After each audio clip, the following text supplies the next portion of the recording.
तो दोस्तों, कैसे हैं आप सभी। स्वागत है मेरे चैनल @देवेन जी पर। दोस्तों, बहुत टाइम के बाद मैं एक वीडियो लेकर आया हूं आप लोगों के डिमांड पर।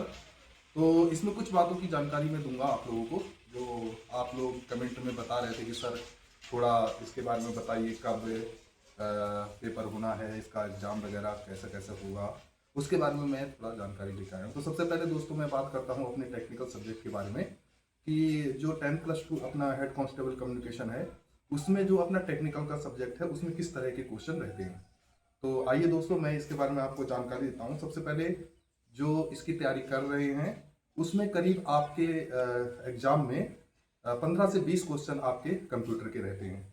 तो इसमें आपके जो मेन फोकस है, किस पर हमें ज़्यादा फोकस करना चाहिए अगर आप कंप्यूटर से रिलेटेड क्वेश्चन की बात करते हैं।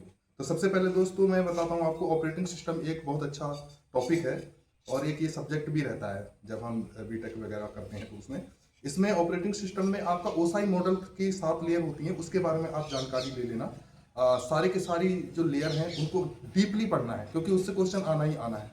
ठीक है, क्योंकि जब आप उसकी लेयर के बारे में पढ़ाई करते हैं तो उसके अंदर नेटवर्किंग का पोर्शन आ जाता है, और जब नेटवर्किंग का आता है तो उसमें प्रोटोकॉल्स वगैरह यूज होने लग जाते हैं। तो मैं ये कहना चाहता हूं आपसे कि एक तो आप सातों के सातों लेयर बहुत अच्छे से डीप से पढ़ना है। तो आप इसके जो एग्जाम्पल की तरह यूज होने वाले लेयर हैं उनके बारे में आप बता पाएंगे। दूसरा मैं बात करता हूं, जैसे प्रोटोकॉल होते हैं हमारे HTTP है ना, IGMP प्रोटोकॉल होते हैं, इस तरीके से जो बेसिक मैं बता रहा हूं इनके बारे में वो पूछ लेता है क्वेश्चनों में। ठीक है, जो पहले आए भी हैं। ठीक है, दूसरी बात करते हैं दोस्तों अपना डेटाबेस पर, एसक्यूएल से रिलेटेड। ठीक है, क्वेरी लैंग्वेज होती है, आप उसमें ज़्यादा कुछ नहीं पढ़ना है, उसमें आप सिर्फ इसके थोड़े सिंटैक्स पढ़ लेना है। ठीक है, कि डेटा का यूज कैसे करते हैं हम, डुप्लीकेट कैसे कैसे निकालते हैं, इसमें डिलीट कैसे करते हैं, इस तरह की थोड़ी थोड़ी नॉलेज आप ले लेना है। बाकी जब 4 ऑप्शन दिखाई देंगे और आप थोड़ा तैयारी करे रहेंगे तो आपको इसके बारे में ऑटोमेटिक पता लग जाएगा। ठीक है, और बात करते हैं दोस्तों, फिर अपनी लैंग्वेज की बात करते हैं। तो लैंग्वेज तो हमारे बेसिकली जो पूछे जाते हैं क्वेश्चन वो C++ और जावा तक चला जाता है। ये C++ और जावा, इसके इससे रिलेटेड जो आपके क्वेश्चन बनेंगे उस पर ही ज़्यादा आते हैं। जैसे मतलब मैं इसमें बताता हूँ आपको कि वो कोई क्या लेता है कि एक लैंग्वेज ले लेता है, प्रोग्रामिंग ले लेता है, और उस प्रोग्रामिंग का क्या पूछता है, आउटपुट क्या होगा। आप क्या करना है, एक तो इसमें डेटा टाइप के बारे में थोड़ा नॉलेज आपको होना चाहिए कि ये मतलब डेटा टाइप किस तरीके का है। और क्या होता है कि इसके सिंटैक्स बहुत ज़रूरी है आपको याद करना। मतलब सिंटैक्स जब हम प्रोग्रामिंग वगैरह करते हैं तो ऑटोमेटिक यूज हो जाता है। तो जैसे अपने इंटीजर ए हो गया, बी हो गया, सी, या फिर कैरेक्टर हो गया, सॉर्टिंग हो गया, इस तरह से जो डेटा टाइप होते हैं तो हम उनका क्या करता है, ये मल्टीप्लिकेशन पूछ लेता है, कभी एडिशन पूछ लेता है, इस तरह की चीज़ें पूछता है ये। ठीक है, तो आप बेसिकली आप क्या करना कि C++, जावा, इनके कंपैरिजन जरूर कर लेना आप। ठीक है, कभी कभी क्या क्वेश्चन पूछता है वो कि C++ की कैरेक्टर क्या है, या फिर जावा के कैरेक्टर क्या होते हैं, कुछ मॉडिफायर वगैरह के बारे में पूछ लेता है। तो आप क्या करना है कि उनको इनके बारे में आपको डिफरेंस पता होना चाहिए, जो मैं बता रहा हूँ आपको ना। जैसे आप इनके बारे में डिफरेंस पता कर लेंगे तो वो यही चीज़ पूछने लग जाता है, कंपैरिजन बाय ना। और क्या कहना मतलब कि जैसे मैंने बताया कैरेक्टरिस्टिक्स इनकी जो क्या होती हैं, अपनी एक लैंग्वेज होती है और हर किसी लैंग्वेज की अपनी एक मतलब कैरेक्टरिस्टिक्स होती हैं, तो उनको आप क्या करना, थोड़ा पढ़ लेना है इनके बारे में। ये भी काफ़ी क्वेश्चन पूछे जाते हैं इसके। बाकी मैंने आपको ये बात बताई दिया है कि लैंग्वेज में आप प्रोग्रामिंग करते हैं तो उसके आउटपुट किस तरीके से निकल के आते हैं। ठीक है, तो सिंटेक्स का ज्ञान आपको होना चाहिए, ये मैं बता देता हूँ आपको। तो उसके बाद क्या है कि जो आपका बूलियन अलजेब्रा होता है, बूलियन अलजेब्रा भी आप पढ़ लेना उसमें, क्योंकि बूलियन अलजेब्रा में आपके कई चीज़ आ जाती हैं, वो भी होना चाहिए, हो सकता है उसमें से क्वेश्चन बने। मैं बताना चाह रहा हूँ आपको कि आप ज़्यादातर ध्यान नेटवर्किंग पर देना। मतलब कंप्यूटर के क्वेश्चन में मैंने एनालिसिस किया है कि ये ज़्यादातर क्वेश्चन पूछ कहाँ से रहा है, कि नेटवर्किंग से रिलेटेड पूछ रहा है। ठीक है, तो आप इसके बारे में थोड़ा सा पढ़ लेना। ठीक है, बाकी दोस्तों दूसरा मैं जानकारी आपको देना चाह रहा हूँ कि जो SSB में वैकेंसी निकली है अभी रिसेंट में, वो आपकी ट्रेडमैन की है। मैं इस बात को आप बताने के लिए वीडियो नहीं बना पाया, लेकिन मेरे पास इसकी पहले से ही नोटिफिकेशन आ गया था, जो कि मेरे हिसाब से साइट में भी नहीं आया था उस टाइम तक, लेकिन मैं वीडियो नहीं बना पाया था।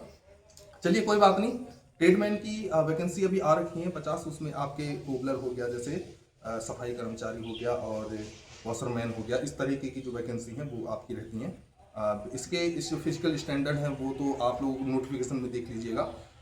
तैयारी कैसे करनी है आगे इसके बारे में वीडियो बनाएंगे।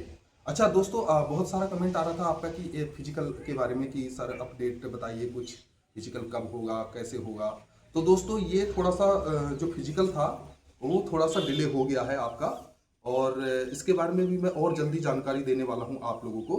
लेकिन आप इसकी तैयारी कंटिन्यू करते रहिए, क्योंकि फिजिकल तो सबसे पहला हमारा जो स्टेप है वो फिजिकल का ही है। अगर वही क्लियर नहीं होगा तो आगे कैसे राउंड कैसे क्लियर होंगे। तो दोस्तों आप ये मत समझिए कि हमको मतलब अब फिजिकल पीछे चला गया है तो मैं तैयारी में थोड़ा सा डिले करूं, नहीं। आप लोगों को लगातार करते रहना है तैयारी, और ये आपके पास एक अच्छा मौका भी है कि हमको टाइम मिल गया है। जो बच्चे अभी तैयारी में लगे थे, बोल रहे थे कि हमारे से फिजिकल नहीं बन रहा है सर, तो उनके लिए तो और अच्छा है कि वो लोग इन दिनों में अपना तैयारी अच्छे से कर पाएंगे। अच्छा, दोनों का फिजिकल का जो क्राइटेरिया होता है वो भी अलग अलग रहता है। ट्रेडमैन का कैसा रहता है, और ये इसका क्या हेड कांस्टेबल की जो होते हैं कम्युनिकेशन इलेक्ट्रिशियन वगैरह, इनके सबके फिजिकल जो होते हैं वो मतलब अलग अलग रहते हैं, इनकी रनिंग जो होती है अलग अलग रहती है। इस बात का भी आप ध्यान रखना। दूसरा दोस्तों की अभी वैकेंसी बहुत आ रही है, एसएसबी में बहुत वैकेंसी आ चुकी हैं अभी तक।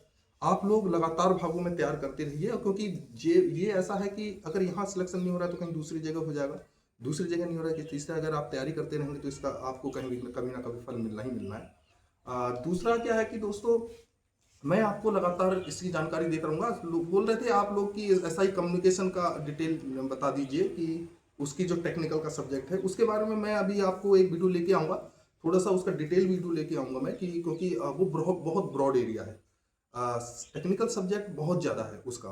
अगर मैं उसमें मैं खाली यही बताऊँगा कि इससे पढ़ लो इससे पढ़ लो तो उसमें ही 10 मिनट खत्म हो जाएंगे मेरे, ठीक है। तो वो बहुत लंबा है, उसमें मैं कुछ मेन चैप्टर लेके आऊँगा आप लोगों के लिए, ये बताऊंगा कि कैसे करके पेपर आया था। अच्छा, दूसरा मैं आपको और बता देता हूँ, जैसे कुछ लोगों को दिक्कत होती है कि सर अटेम्प्ट कैसे करें, पेपर को अटेम्प्ट कैसे करना चाहिए। तो इसके लिए मैं एक वीडियो लेके आऊँगा, बहुत शॉर्ट वीडियो में आपके पास लेके आऊँगा कि how to attempt our paper, ठीक है। तो ठीक है दोस्तों, अभी तक के लिए मैं इतना ही आपको जानकारी देता हूँ। आगे लगातार तैयारी करते रहिए, मुझसे जुड़े रहिए, नई नई अपडेट मैं आपको देता रहूँ। मेरे वीडियो इतने ज़्यादा नहीं आ पाते हैं, लेकिन ये है कि टाइम अभी मेरे पास है, अभी मैं छुट्टी में हूँ तो अभी मैं आपको भरपूर जानकारी दूंगा। ठीक है दोस्तों, जय हिंद।